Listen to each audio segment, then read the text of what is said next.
Dito po at ito po yung nagsilbing tirahan ni Kuya Oliver sa loob ng mahigit 16 na taon. Ay hala, ano na nangyari? Yung ano niya, yung pantalon niya parang puno na ng tae. Ha?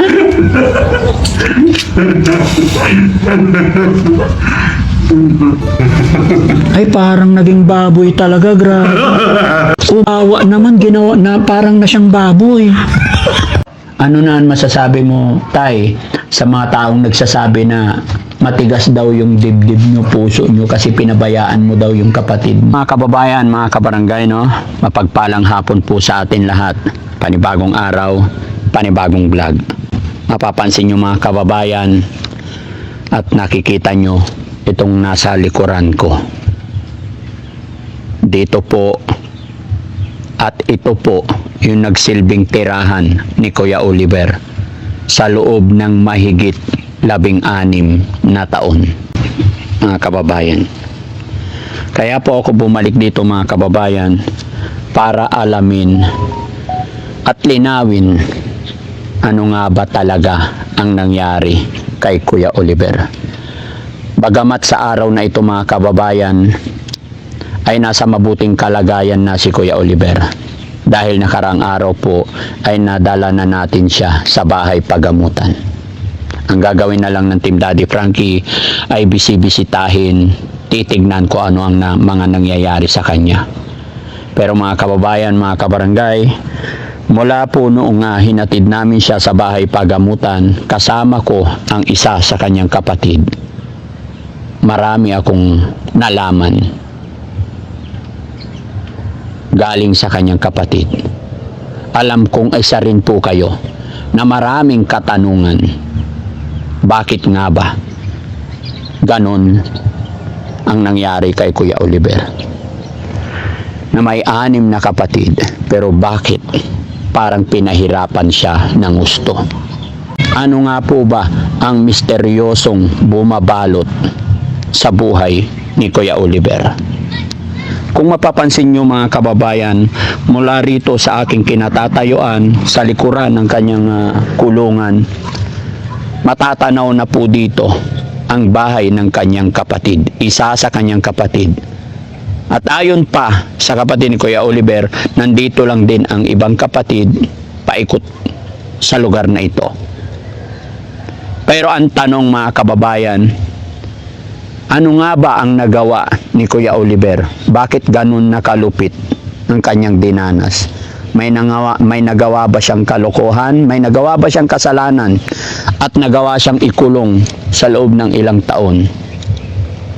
At ayon po sa kapatid na kasama namin kahapon mga kababayan, talagang hindi po araw-araw nabibigyan ng pagkain si Kuya Oliver. May mga time daw po talaga na hindi na nahatira ng pagkain dito.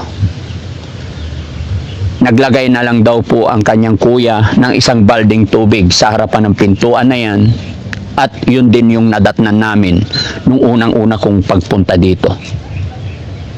Para naman daw kung magugutom ay iinom na lang ng tubig. Sabi ng kuya pa nga sa akin, hindi naman daw mamamatay basta may tubig.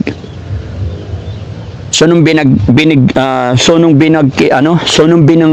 sa akin ng kanyang kuya ay talagang awang-awa ako kay Kuya Oliver ng oras na yon. Kaya naman mga kababayan, sa araw na ito, sa hapon na ito, ay muli nating kakausapin ang kanyang kapatid para alamin kung ano nga ba talaga ang misteryoso sa buhay ni Kuya Oliver. Maging ako ay marami pa rin katanungan, gaya nyo rin, lalong-lalo na sa comment section. Kaya naman mga kababayan, samahan nyo po ako at ating lilinawin kung ano mga kababayan. Kasi kung titignan nyo mga kababayan, malapit lang din naman, natatanaw si Kuya Oliver sa kanyang bahay, magmula po sa kusina ng bahay ng kanyang kapatid. So pag oras ng kainan, matatanaw mo ang iyong kapatid, nagsisigaw, nagugutom. Siguro hindi mo rin matiis yung kapatid mo na hindi bahagian kahit kaunting kanin at ulam. Tapos bigyan ng malinis na tubig.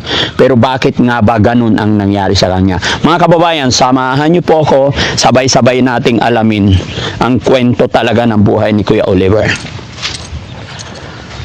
Dito lang mga kababayan, nilagay talaga nila dito sa manggahan. At ang pagkakaalam ko, ang lupang ito ay kanila rin, no?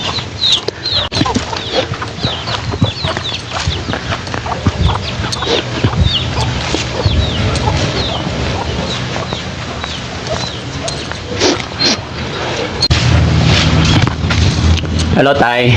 Magandang hapon. Kumusta ka na, Tay? Ito, sir. Pasok ako, Tay, ha? Kaya, sir. Ayan. So, yun, mga kababayan. Tay, may tanong ako ulit. Maghapon, magdamag tayo magkasama, nalimutan ko pangalan mo ulit. Yung totoo mo pangalan? Bernardo, sir. Bernardo. Oo, sir.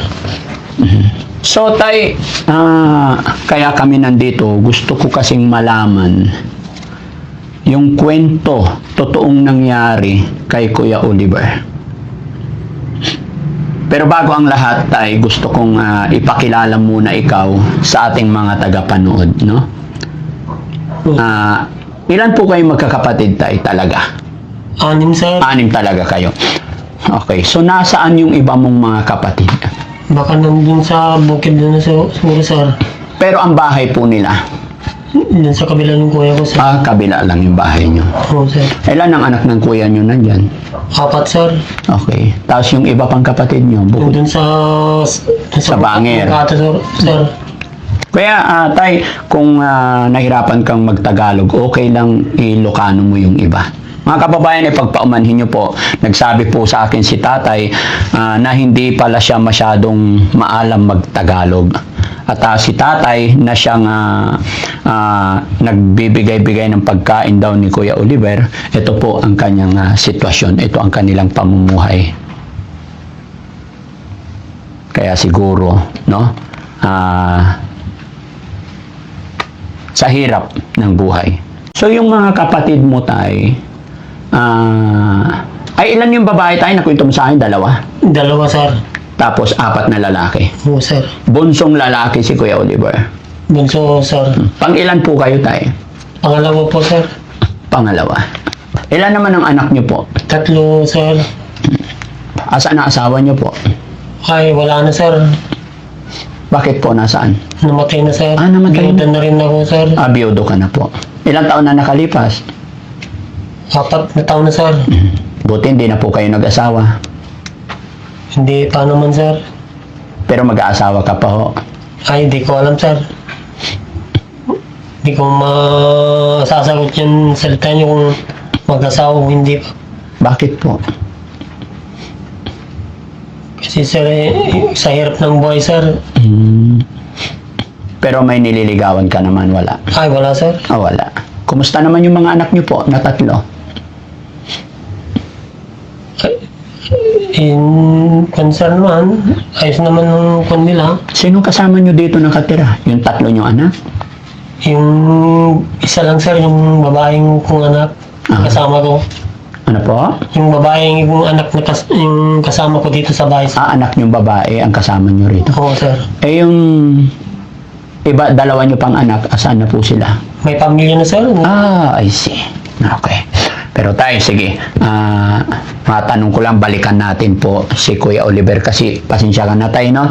Marami pong nagtatanong, lalong-lalo na sa comment section, bakit nga po ganun ang nangyari kay Kuya Oliver?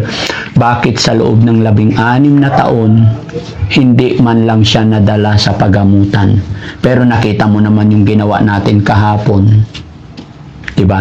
Oo, sir. Nakita mo lahat yung nangyari, kung paano siya i-treat, paano namin siya pakainin, na nakakasunod naman sa amin. Una kong tanong, Tay, although nabanggit mo na sa akin na yung tatay at nanay nyo ay namatay na sila. Oo, sir. Patay na sila. Ilang taon na nakalipas? Matagal na rin, sir. Meron ng mahigit na 5 taon, sir. So, nasa 5 taon na ang nakalipas nung namatay ang iyong mga magulang. Hindi lang, oo, sir. Pero nabanggit mo sa akin tayo kahapon na hindi lang 16 na taon nakakulong si Kuya Oliver doon sa bahay niya. Yun ang pagkaalam ko, sir. Pag hindi lang yun na taon na nakakulong, matagal na rin, sir. Matagal na doon talaga. Doon na siya, sir. Sinong gumawa ng bahay na yun, yung kulungan na yun? Pinagawa yung nanay namin, sir, kung nabubuhay pa noon. So ibig sabihin, matagal na rin nakakulong nung buhay pa yung nanay tatay nyo. Oo, sir, matagal na rin. Kaya pinagawa nila doon na tirahan na yun. Kaya ko po natanong kung sinong nagpagawa kasi may nabasa ako sa comment section na parang bago pa daw yung, although siguro yung nag-comment na yun, hindi niya lang napanood yung buong kwento. Sabi niya bago pa daw kaya hindi daw siya naniniwala na 16 na taon. Pero sa kwento mo, hindi lang 16 na taon. Hindi lang, sir. Which is ako naniniwala naman ako kasi yung bakal pa lang na rehas Oo. ay talagang kalawang pudpud na. Inuubos na talaga ng kalawang. Tay, matanong ko lang nung nabubuhay ang iyong nanay at tatay, bakit po nila ikinulong doon si Kuya Oliver? Nananakit, sir. Gaya ng Pag sumusuntok, sir. nanununtok siya. Nanununtok. Buti hindi mo sinuntok. Hindi naman, sir. Pero nung nabubuhay pa si nanay at tatay ninyo, napapakain pa naman Silang nagpapakain, sir. araw-araw. Buhay pa silang magulang namin. Mm. Tapos kung di nung namatay na sila, ako na ang nagpakain na ngayon. Itong kuan na hanggang sa wala na sila ako nagpapakain, sir. Ikaw lang talaga ang nagpapakain. Oo, sir. Bakit yung mga iba ninyong kapatid hindi nyo pinagtulong-tulungan para mapakain siya? Sa hirap naman ng buhay kasi, sir. Kung di kami magtrabaho, hindi kami kakain. Yan, mga kababayan, mga kabarangay, ayon kay tatay, sa bukid lang po talaga sila umaasa. Pagtatanim ng mga talong, gulay, palay, ang pinagkakukuhaan nila ng kanilang pagkabuhayan. So, tay, nakwento mo sa akin kahapon kasi maraming nakapansin na talagang hindi na siya napapaliguan, hindi na nalilinis, tapos payat na payat. Nakwento mo sa akin kahapon na may mga may araw talaga na hindi na naaabutan ng pagkain, which is ang nangyayari, once a day na lang naaabutan ng pagkain later on. Oo, sir. Basta kapag may pupuntahan ako, papakain ko na lang. Tapos dito na ako sa bukid. Kung maghapon ako doon, hindi na siya kakain, sir. Hindi nakakain. Oo, sir. Lalo na pag umuwi ka, pagod na. Pagod na. Wala pang bawa pang lutong papakain. Kaya ganun siya kapayat. Oo, sir. Alam mo ba, Palit na siya. alam mo ba yung sinabi ng doktor tay doon Oo. nung dinala natin? Mga kababayan, mga kabarangay, si Kuya Oliver po kasi ay nung kinuha namin siya, talagang continuous yung pagtatai niya.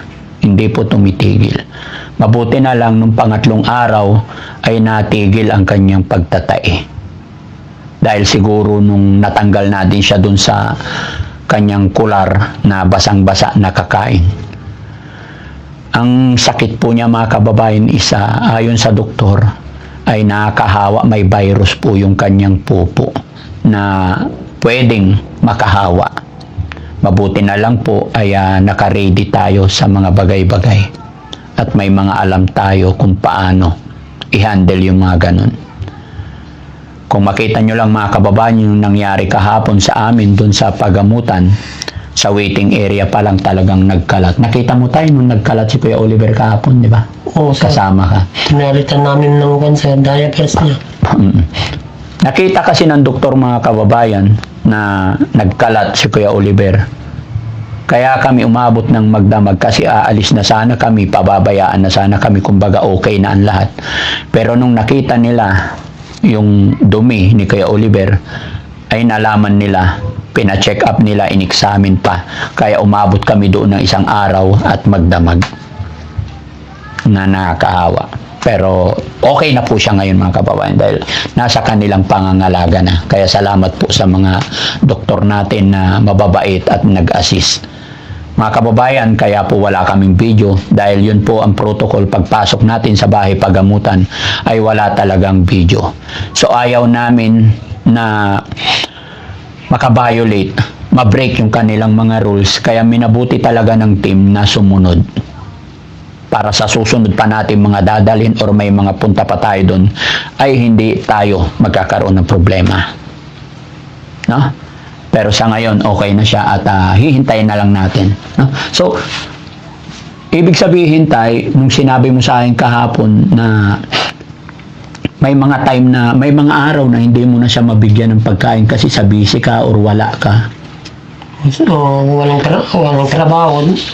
Ano yun tay? Dahil din sa walang maibigay na pagkain. Walang maibigay na pagkain. Walang trabaho. So, nung unang-unang kita ko sa kanya tay, isang balding tubig yun nandun sa pintuan niya. So, madalas tubig na lang yung iinumin. Sir, pinupundo ko na lang ng tubig para inom lang ng inom. Inom lang ng inom. Hindi ba pwede tayo nung pag-aalis ka, ibilin din sa kapatid mong nandyan? Hindi. Alam naman nila na nandun, sir, kapag silang silang magpakain sana. Kung maharap nila. So, ibig sabihin, hinintay mo na lang na may magkusa. Oo, sir. Hindi mo na sila sinabihan. Hindi na, sir. Buti na lang nandiyan kayo, sir. Na tumulong sa kanya. Tapos tay, sa loob ng ilang taon, walang nag-attempt na nakapagbiis, nakapagpalit ng damit niya, no? Wala, sir. Wala talaga. Wala. Kahit yung buhok niya, walang naggupit. Wala, sir. Walang nag-attempt. Sa akin naman tay, naisip ko, bakit hindi ninyo naisip nung ilang taon na nakalipas, nakita mong nakikita mo hindi na siya tumatayo. So, makikita mo na nangihina na siya. Siguro para sa akin, mga kababayan, correct me if I'm wrong mga kababayan, kasi marami naman ako nakikitang nawawala sa sarili na pagala-gala. Hindi po ba kuya, mas nakakabuti sa kanya yung pinakawalan na lang para makahingi-hingi siya ng pagkain? Kaysa naman nakakulong na, andoon na lahat yung tae niya, dumi niya, nakaupo lang, basa yung katawan niya. Pagkapakawalan, sir, mananakit naman. Pero nakita mo na, hindi sir, kaya ng sinabi ko, kasi sa tagal ng panahon na nakaupo, hindi mo ba naisip, ay, nangihina na siya, baka mamatay na siya kasi hindi namin nabibigyan ng pagkain parate. Hindi nyo rin naisip yun. Naisip naman siguro, sir, pero walang maglakas loob na kan. Na magbukas. Magbukas.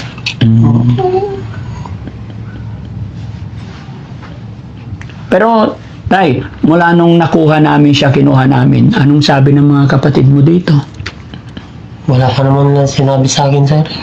So, ibig sabihin pala talagang wala nang pakialam, parang hinayaan na talaga. Parang pinaubayan na lang yata sa akin. Pinubaya na lang sa'yo. Okay. So, tay, kasi, mga kababayan, mga kabarangay, no, narinig niyo po yung side ni tatay. At gaya din ng sinabi ng iba, hindi tayo pare-parehas ng komento mga kababayan. Sabi ng iba, grabe naman yung mga kapatid na yan, pinabayaan. Grabe naman po yung magulang ng mga yan, pwedeng ikulong kasi sa pagkulong nila sa tao, bawal daw yun, sabi nila. Pero sabi din ng iba mga kababayan, huwag tayong mag-judge, maghusga, dahil hindi natin alam kung ano yung punot dulo. Pero sana po mga kababayan, no, sa pamamagitan ng pag-uusap namin ni tatay, ay naliwanagan din kayong lahat. Malaya po tayo mag-comment, opinion, pero unawain din natin ang kalagayan minsan ni tatay. Talagang hindi po pare-parehas ang pag-iisip natin, hindi pare-parehas ang pamumuhay. Gaya ni tatay na sa bukid lang at makita nyo na yung sitwasyon nila. Although, syempre, andyan talaga yung sabi nila, pagkapatid, kailangan talaga magtulungan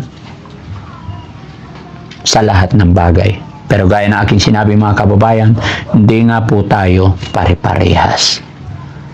Kaya ngayon mga kababayan na nakausap natin, sana hindi na natin i-bash si tatay at ang kanyang mga kapatid. But cause, ipag-pray na lang po natin si Kuya Oliver para sa agaran kanyang paggaling at masimulan niya muli ang kanyang bagong yugto na kanyang buhay.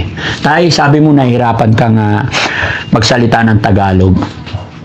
Ano na, pwede kang mag-Ilocano tayo, marami naman nakakaintindi. Ano ang masasabi mo sa mga kababayan natin?